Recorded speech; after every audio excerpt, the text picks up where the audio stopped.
Hello friends, எல்லாருக்கும் வணக்கம். இன்னைக்கு நம்ம சேனல்ல ரொம்பவே யூஸ்ஃபுல்லான ஒரு வீடியோ பார்க்கலாம். இது வந்து பாத்தீங்கன்னா நிறைய பேருக்கு யூஸ்ஃபுல்லா இருக்கும்னு நினைக்கிறேன். நிறைய பேருக்கு வந்து பெரிய இயர்ரிங் போடணும்னு ஆசையா இருக்கும். ஆனா வந்து அவங்களுக்கு காது ஓட்டை வந்து பெருசாயிடுமோ அப்படின்ற பயமும் இருக்கும். சில பேருக்கு வந்து பாத்தீங்கன்னா காது ஓட்டையும் வந்து பெருசா இருக்கும், பெரிய கம்மல் போட முடியாது. அவங்களுக்குமே இந்த டிப் வந்து ரொம்பவே யூஸ்ஃபுல்லா இருக்கும். இந்த ட்ரிக் வந்து பாத்தீங்கன்னா ரொம்பவே சிம்பிளான ட்ரிக் தான். இது வந்து கண்டிப்பா எல்லாருமே ட்ரை பண்ணலாம். இந்த மாதிரி ட்ரை பண்ணி பெரிய பெரிய இயர்ரிங்ஸ் கூட எவ்வளவு பெரிய இயர்ரிங் வேணாலும் நம்ம போட்டுக்கலாம். வாங்க எப்படி பண்றதுன்னு நான் சொல்றேன். இந்த இயர்ரிங் போடுறதுக்கு தேவையானது என்னன்னு பார்த்தீங்கன்னா இந்த மாதிரி ஒரு சர்ஜிக்கல் டேப் தான். இது வந்து எல்லா மெடிக்கல் ஷாப்லையுமே கிடைக்கும். இது மெடிக்கல் டேப் இல்லைனா சர்ஜிக்கல் டேப்னு சொல்லுவாங்க. இப்போ வந்து நம்ம இந்த டேப் வச்சு தான் பண்ண போகிறோம். எப்படி பண்ணுறதுன்னு சொல்கிறேன். இப்போ வந்து பார்த்தீங்கன்னா நம்ம இதை சின்ன சின்ன பீஸாக கட் பண்ணிக்கலாம்.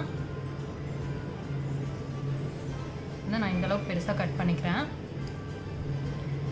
இதை வந்து ரெண்டாக கட் பண்ணிக்கலாம்.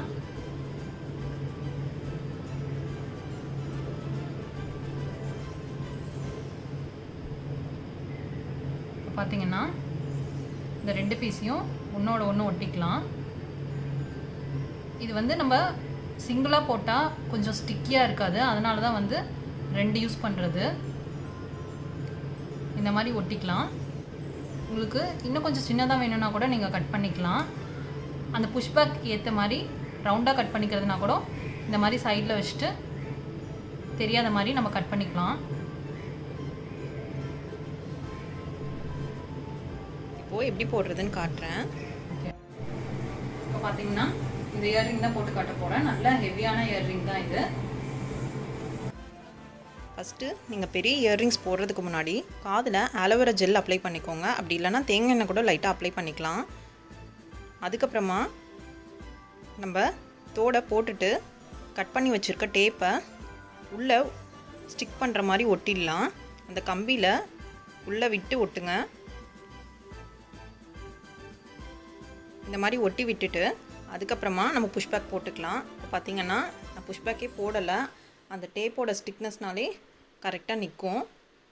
அதுக்கப்புறமா நம்ம புஷ்பேக் போட்டுக்கலாம். எவ்வளோ நேரம் ஆனாலும் கம்மல் வந்து பார்த்திங்கன்னா இழுக்காது, இது மாதிரியே இருக்கும். இந்த மெத்தடில் ட்ரை பண்ணால் நம்ம எவ்வளோ பெரிய கம்மல் வேணாலும் எவ்வளோ நேரம் வேணாலும் போட்டிருக்கலாம். கண்டிப்பாக எல்லோரும் ட்ரை பண்ணி பாருங்கள். டேப் மட்டும் சிங்கிள் பீஸாக ஒட்டாமல் டபுள் பீஸாக ஒட்டிக்கோங்க. அப்போ தான் நல்ல ஸ்டிக்கியாக நமக்கு ரொம்ப நேரம் வரைக்கும் காது இழுக்காமலும் இருக்கும், வலிக்காமலும் இருக்கும். சில பேர் வந்து பார்த்திங்கன்னா இதுக்கு டபுள் சைட் டேப் யூஸ் பண்ணுவாங்க. அது யூஸ் பண்ணுறதுக்கு பதிலாக இந்த டேப் யூஸ் பண்ணி பாருங்கள், உங்களுக்கு ரிசல்ட் நல்லாவே இருக்கும். அது அந்தளவுக்கு நல்லது கிடையாது. ஸோ இதை ட்ரை பண்ணி பாருங்கள். கண்டிப்பாக இந்த டிப்ஸ் நிறைய பேருக்கு யூஸ்ஃபுல்லாக இருக்கும்னு நினைக்கிறேன். இந்த டிப்ஸ் உங்களுக்கு பிடிச்சிருந்துச்சுன்னா கமெண்ட்டில் ஷேர் பண்ணுங்கள். இந்த மெத்தட் ட்ரை பண்ணி நம்ம எவ்வளோ பெரிய இயர்ரிங்ஸ் வேணாலும் போட்டுக்கலாம். கண்டிப்பாக எல்லாரும் ட்ரை பண்ணி பாருங்கள். இந்த வீடியோ உங்களுக்கு பிடிச்சிருந்துச்சுன்னா லைக் பண்ணுங்கள், ஷேர் பண்ணுங்கள், மறக்காம பெல் ஐக்கானும் ப்ரெஸ் பண்ணுங்கள். தேங்க்ஸ் ஃபார் வாட்சிங்.